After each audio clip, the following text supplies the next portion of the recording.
All right, so this is another lesson that you will learn this semester. We are socialized into mundanity. Our true selves are divine, okay? You're normal, you're boring, you're not talented because you believe what others tell you, okay? Society does not want talented people. Society does not want interesting people. Society just wants robots and slaves. So schools, companies, organizations socialize you into mundanity, okay? Into nothingness. But if you look at your true self, it is divine. Now I'll give you examples of this. A lot of people have Alzheimer's. So what literally happens is they're losing their minds. And this is a self-portrait of an artist who documented himself losing his mind. So when he was first diagnosed, he drew a picture of himself, okay? And then a year later, he drew another picture of himself, and on and on and on. As you can see, by this time, he's completely lost his sense of being, okay? So you can use this picture as a metaphor for Alzheimer's, and you can see for yourself what it means to lose your mind. But there's another way to understand this picture, which is what's really happening is that the artist, he's shedding his artifice. He's shedding his clothing and revealing his true self, okay? What Alzheimer's is losing your socialization, because you're losing your ability to speak. You're losing your ability to verbalize your ideas. You're losing your ability to communicate with others. And what's left behind are three things. First is your spiritual desires. So a lot of people with Alzheimer's, for whatever reason, they go to church suddenly. Okay, they're not religious. Maybe they grow up in an atheist household. They don't have any association with religion. But once they develop Alzheimer's, they have this spiritual desire to go to church and pray. It's really amazing. Okay, that's number one. Number two is they love to sing. Okay, they don't talk, but they sing. The third thing is they draw. Okay, this is a painting by an Alzheimer's patient. Okay, not great. But guess what, guys? He did this when he was like 80 years old, and he never painted before. Okay? That's pretty amazing.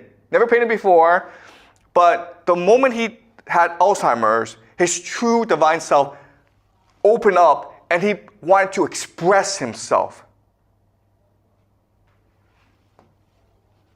Okay? So what they say about Alzheimer's is you hear voices. You see things that aren't there. It's hallucination. But guess what, guys? I told you this. During the Ice Age era, we all did this. We all believed that we coexisted with ghosts, with spirits, with fairies.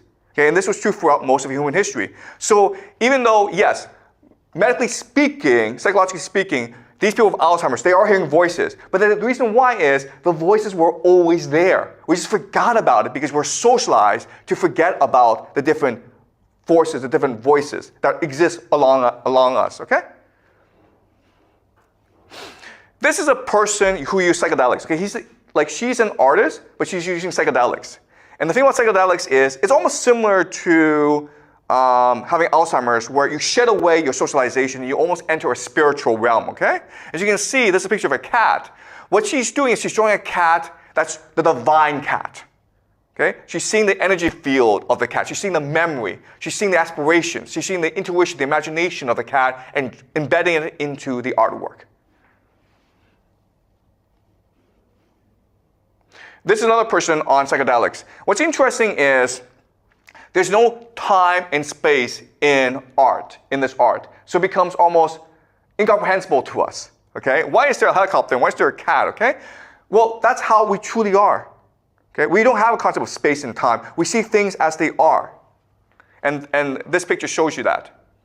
And we can see how the pictures are, it's a heightened reality, okay? Much more vibrant colors. Okay, and another psychedelic painting. As you can see, no concept of time and space. Okay? It's all just one unity of things. Vincent van Gogh, okay? The greatest painter who's ever lived. His paintings are utterly unique in human history. This is Starry Night, and this is Sunflower, okay? But you can see how he has shedded away his socialization. He doesn't care how this is communicated to other people. All he cares is about the picture itself. Okay, so it glows with life. All right, so let's summarize the concepts that we've learned, okay? So you've been brainwashed into thinking certain ideas about who we are. They're not true. The first myth is we humans are driven by material desires. Okay? So why do we want, so what do we want? We want a lot of money. Okay? We want to pass on our genes. We want to marry a lot of beautiful women who are young, and so they can give us a lot of babies because we want to pass on our genes. Okay? And we want to maintain our status. All we care about is power. Okay? Fundamentally, we humans are fundamentally imagination. And we care about three things. The first is we want to express our religion through art, music, and rituals. We want to know where we came from, why we're here, where we're going. Okay? That's who we really are. That's the first thing. Second thing is we are diverse and want to differentiate ourselves. Okay? We want to stand out. We want to be different. We want to be creative. The third thing is we are curious and want to explore. And that's what explains why we go everywhere. Okay? This has been true throughout human history. We may not have documents saying that we were traveling, but we were traveling because there's always some of us who want to go and see a new world, even though it may not exist. That's who we are fundamentally. So don't believe people when they say, okay, you just care about money, you just care about power, you just care about sex. That's not who we are. What we are fundamentally religious, spiritual beings that want to create and to love and to connect. Okay, that's the first myth. Second myth is the most natural unit is a family and men want to protect their property, which includes women, okay?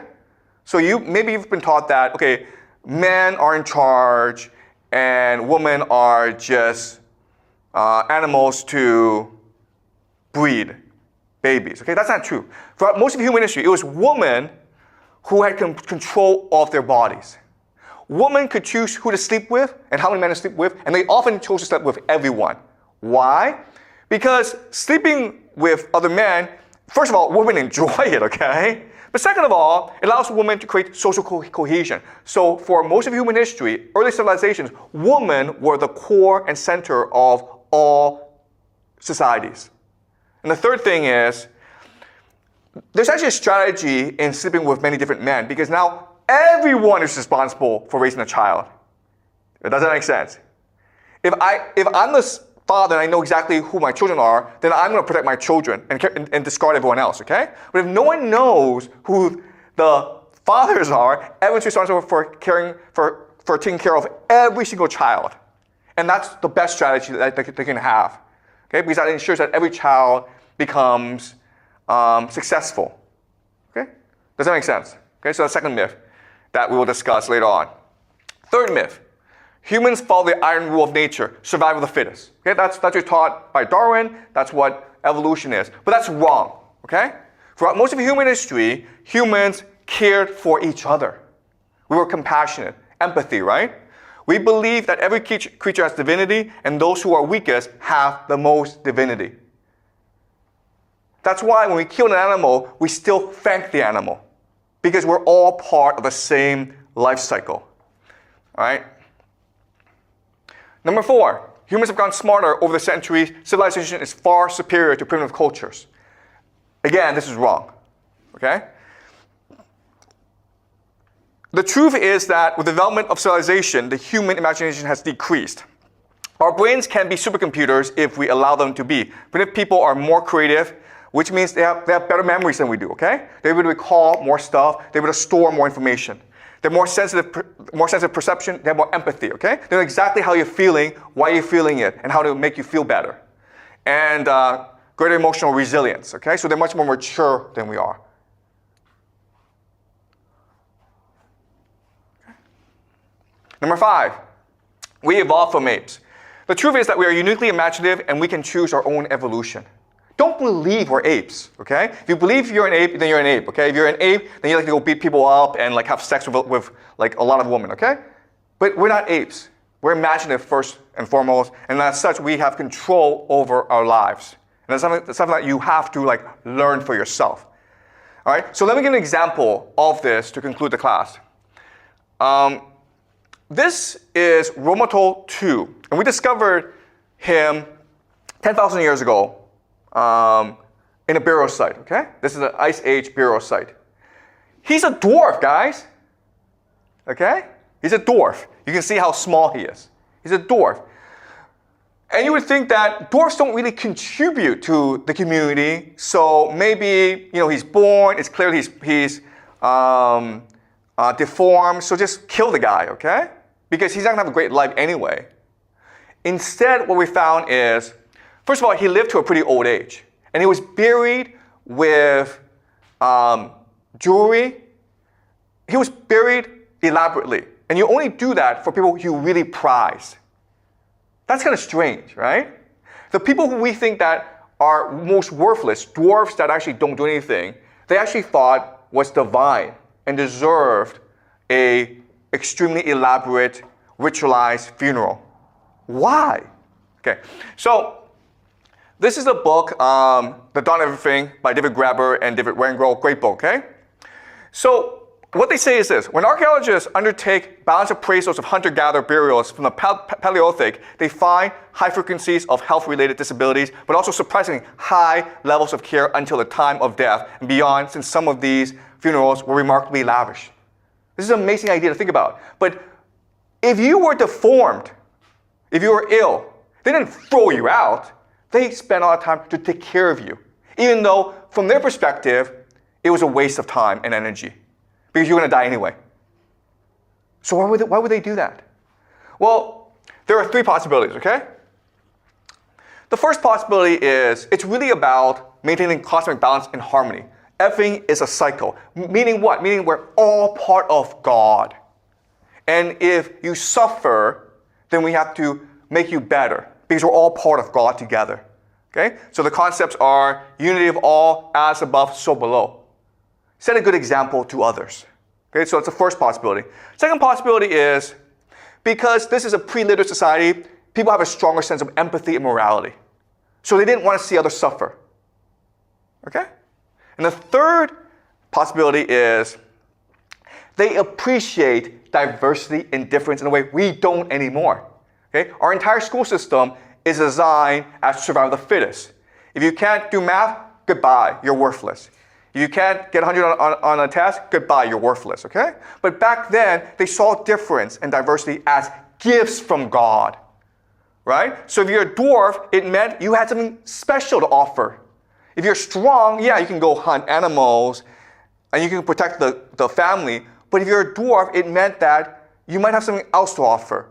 And if we just celebrate you as someone who has something special to offer, then you can offer it to us, okay? And often, what they could do is, well, they could probably sing better, they could probably tell better stories, they had more wisdom, they had more intuition, the connection with the divine, okay? And that's true even today, where the best storytellers, the best musicians are often those who are marginalized from society, those who are strangers, those who are outsiders, those who society persecutes. They probably have greater imagination, greater intuition, greater empathy.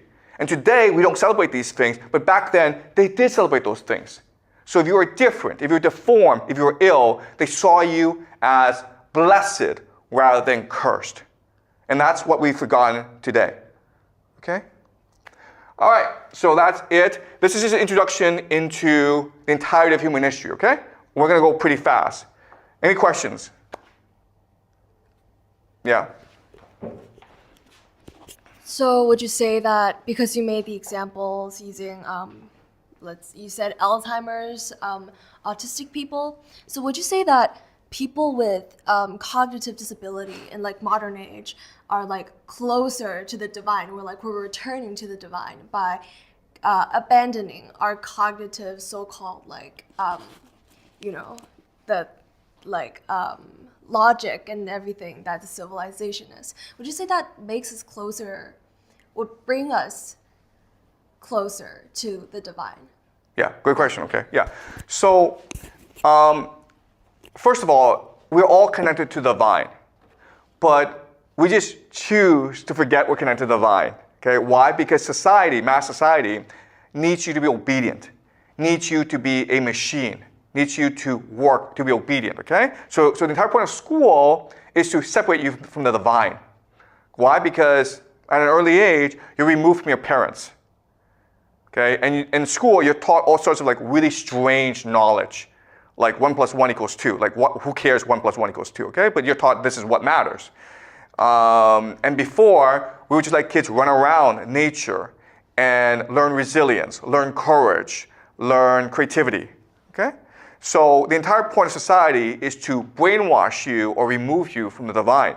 But there's certain members of society who can't be removed from the divine because we don't want them, right? So kids who are autistic, kids with disabilities, kids who are just different, okay? Once you discard it, they actually return to the divine.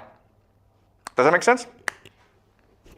Yeah, so it's like, for example, a lot of people develop cognitive disabilities after a lot of, like you said, being put into schools, being kind of limited by the civilization. Would you say that in that circumstance, by developing or be given a cognitive disability, we're actually reconnecting with the divine? Okay, yeah, okay. So let's clarify, okay? So in China, in the United States, everywhere in the world, we're seeing a massive surge in mental illnesses, right? So depression, eating disorders, suicidal tendencies, anxiety, fear. Okay, so I mean, like, it's just an explosion these past 20 years, especially with the advent of mobile phones, social media, the internet, okay? So kids' lives suck, okay? So why are kids so miserable? And the answer is that when you're born, you have an automatic connection with the divine, okay? So, and as you lose this connection, you grow more and more confused, which leads to anxiety and doubt. And over time, if this confusion is not addressed properly, then it will lead to depression, okay? So another simple way of saying this is we crave human connection. We crave knowledge of the divine. We crave purpose and meaning in our lives. But the social media system has created this fake system in which you are in prison, our imagination is in prison in pursuing activities that absolutely have no purpose, right? So on social media, all you care about is likes. How do I get my friends to like me, okay? So you do sorts of silly things like, I don't know, post pictures of you dancing in Hawaii or whatever, even though it gives you no meaning, okay? So what's happening is, before we cared about what makes us happy, and now we care about what we think would make other people happy, okay? And that's not who we are. Okay? Once you lose that connection to the divine, then you can only get lost. So if you deny your intuition, if you deny your emotions, then you'll just become more and more miserable. Okay? Does that make sense? Okay? Like the strong empathy that you just mentioned, I thought that I'm curious where the strong empathy come from, because I usually thought that our empathy is shaped by the socialization and social norms by the society. Yeah, actually, that's a really good question, okay? So empathy just means our connections with others, okay? And this is something we're born with. So a mother is born with an emotional connection with a child, right? And a child has an emotional connection with the mother. And over time, as this connection grows, their empathy develops. And this empathy almost becomes telepathic, so that even if the child is in school and the child is bullied, the mother is washing her clothes. She's like, I don't feel right. Maybe I should call the teacher and ask how my child is doing, okay? Okay? So that's what empathy is. Empathy just means a natural emotional connection that we're all born with. But it's entirely possible, and we know this from our society, to break that connection by sending the child off to school, by having a child online too much, by having a child watch television too much, okay? Breaking that emotional connection. And once the emotional connection is broken, remember, empathy we crave empathy. We crave emotions more than we crave food. So it's as though we're becoming zombies almost, right? If you don't have empathy, if you don't feel connected with other people, it's as though you become a zombie. You don't have any direction, you don't have any purpose, you don't have any meaning in life anymore. And that's what leads to tremendous depression, okay? Does that make sense? So we are not socialized into empathy, we are socialized out of empathy. We're born into empathy. Okay? All right. Great questions. Okay, any more questions? Okay, great guys. So I will see you next time. All right? We'll continue this next time. Okay? So I'm just introducing these concepts, but we'll expand them and use more examples and learn more about human history from this framework. All right, okay. Thank you.